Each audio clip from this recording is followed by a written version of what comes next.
Hello guys, welcome back to my channel. আজকে first blog ছাড়ছি তোমাদের মধ্যে। আজকে যাচ্ছি দিদিকে আনতে নৈহাটি। তো ফার্স্ট ব্লগ আমার ইউটিউবে, তোমরা সবাই দেখতে থাকো। আমি যাচ্ছি, বাদবাকি ভিডিওটা পরে দেখতে পারবে।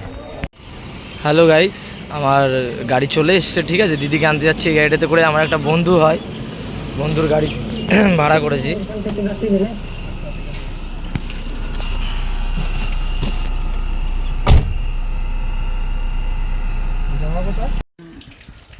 তো ফাইনালি গাড়িটা ছেড়ে দিল। সবাই ভিডিওটার সাথে থাকো, দেখতে থাকো।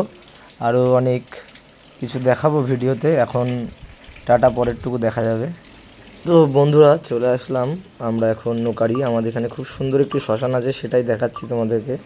এটা হচ্ছে নোকারি শ্মশান। এখানে কোনো চুল্লি নেই, আর এগুলো হচ্ছে সব ক্যাফে আমাদের এখানে, সুন্দর সুন্দর। আর এটা হচ্ছে আমরা বেগোপাড়া দিয়ে আমরা 34 নম্বর হাইওয়েতে উঠবো। আমাদের বেগোপাড়া যে চার্চ আছে, চার্চের সামনে দিয়ে, ওটা তোমাদেরকে দেখাচ্ছি সামনে। আর এই যে দেখতে পাচ্ছ তোমরা, চলে এসেছি সামনে, যেটা ওটাই হচ্ছে চার্চ দেখা যাচ্ছে। এটা থেকে আমরা বাদিকে ঢুকে যাব এখন। এটা হচ্ছে আমাদের 34 নম্বর রোড হাইওয়ে। এটা আর কি এত সুন্দর করেছে রোডটা, এখন আগের মতন আর নেই, খুবই সুন্দর। এখন খুব তাড়াতাড়ি চলে যাওয়া যায়, আগে খুব খারাপ অবস্থা ছিল রোডটা। সো গাইজ, এখন আমরা এসেছি পেট্রোল পাম্পে।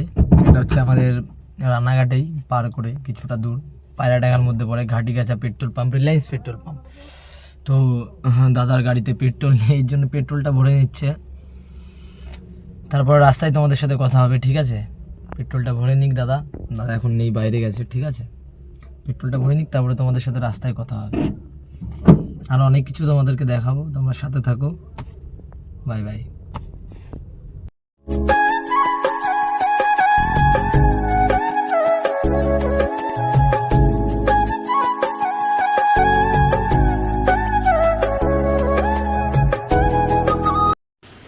বন্ধুরা, অনেকটা দূর চলে এসেছি, সামনে এই দিদি বাড়ি।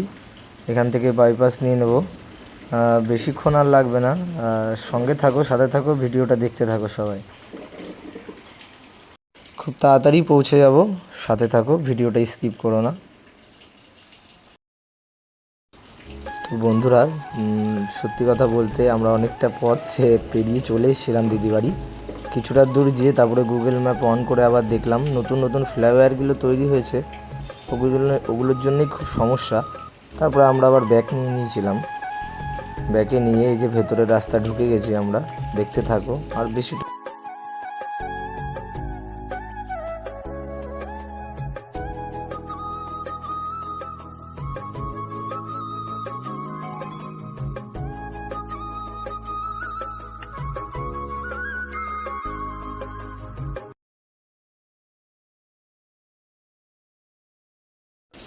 তো বন্ধুরা, ফাইনালি দেখছো যে দিদি বাড়ি পৌঁছে গেছি আমি। দিদি বাড়ি আসার সাথে সাথেই তো খাওয়া দাওয়া করে নিলাম। খাওয়া দাওয়ার ভিডিওটা তোমাদেরকে দেখাতে পারলাম না। দিদি এবার নিজে রেডি হয়ে ভাগ্নেকে রেডি করাচ্ছে, ও তো বাইনে করছে।